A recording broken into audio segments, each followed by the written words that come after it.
13 nəs rəqəmdir, uğursuzdur. O gün heç nə etməyin. Bəzi evlərdə birbaşa 13 yazılmır. Ya bir iş görmək istəyəndə ayın 13-nə salmırlar.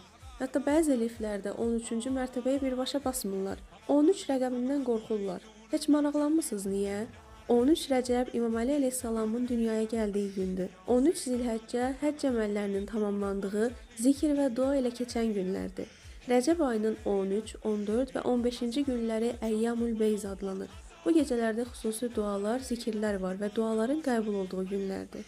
Bunlardan ən əsası misilsiz cəsarət, ədalətə bağlılıq, dərin elm, rəhbərlik və strateji düşüncəsi ilə seçilən İmam Əli əleyhissalamın ayın 13-ü dünyaya gəlməsidir. Bütün mənbələrdə bunu tapa bilərsiniz ki, hətta cinlər belə İmam Əli əleyhissalamın qarşısında təzim edirlər.